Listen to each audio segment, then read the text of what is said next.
kami, yaitu mengenai pengujian hipotesis satu sampel.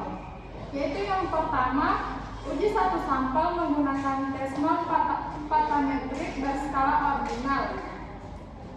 Tes statistik non-parametrik adalah tes yang dalam prosesnya tidak berdasarkan pada syarat-syarat mengenai parameter populasi. Pada kenyataan, kita seringkali mendapatkan sampel yang memenuhi asumsi mempunyai distribusi tertentu, yaitu misalnya distribusi normal. Sebagian besar tes non-parametrik dapat diterapkan untuk data yang berskala ordinal.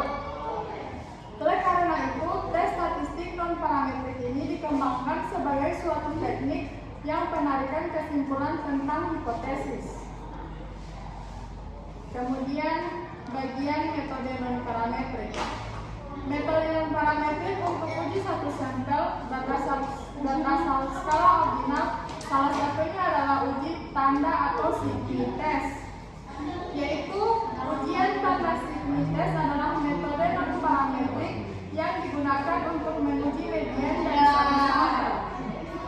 Dalam ujian ini kita membandingkan setiap data sampel dengan median atau nilai tertentu sebagai pembanding, yaitu misalnya median populasi yang digunakan untuk menguji apakah median dari suatu sampel berbeda dengan median lain. Kemudian yaitu beberapa alasan menggunakan uji non-parametrik pada data ordinal antara lain, yaitu yang pertama, mengatasi ketidaksesuaian asumsi normalitas atau uji non-parametrik tidak memerlukan asumsi bahwa data berdistribusi normal. Yang kedua yaitu mengukur data ordinal atau data ordinal hanya menyatakan urutan atau peringkat, bukan jarak antar nilai, sehingga lebih tepat menggunakan uji non-parametrik. Dan yang terakhir yaitu mengurangi pengaruh Euler atau uji non-parametrik lebih robust terhadap adanya nilai ekstrim yang dapat mempengaruhi hasil uji.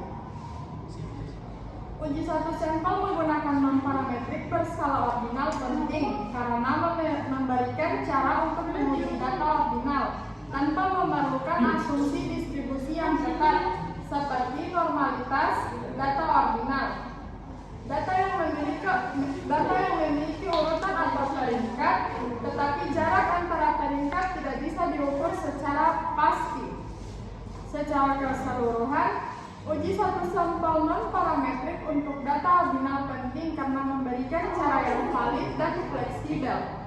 Uji ini memungkinkan analisis yang lebih representatif dan diterapkan pada berbagai jenis penelitian yang melibatkan data ordinal. Sekian pemaparan materi dari saya. Lebih kurangnya saya mohon maaf. Baiklah, dari pemberian materi tadi, apakah ada yang ingin bertanya? Baik, saya ingin bertanya di materi beberapa alasan menggunakan uji non-parametrik pada data ordinal pada data ordinal. Yang ingin saya tanyakan, apa yang dimaksud dengan uji non-parametrik dan data ordinal tersebut? Terima kasih. Jawab pertanyaan dari Widya, yaitu apa yang dimaksud dengan data ordinal. Data ordinal adalah jenis data yang menunjukkan urutan atau peringkat, tetapi perbedaan antara nilai-nilainya tidak dapat diukur secara kuantitatif. Seperti contoh dari data ordinal yaitu termasuk seperti peringkat lomba, contohnya juara 1, juara 2, juara 3, dan seterusnya. Sedangkan contoh dari skala kepuasan pelanggan yaitu seperti sangat tidak puas, netral, puas, dan sangat puas. Dan yang terakhir tingkat pendidikan seperti contoh yaitu SMA, D3, S1, S2, dan S3. Sekian dari jawaban saya, apakah bisa diterima oleh Widya? Ya.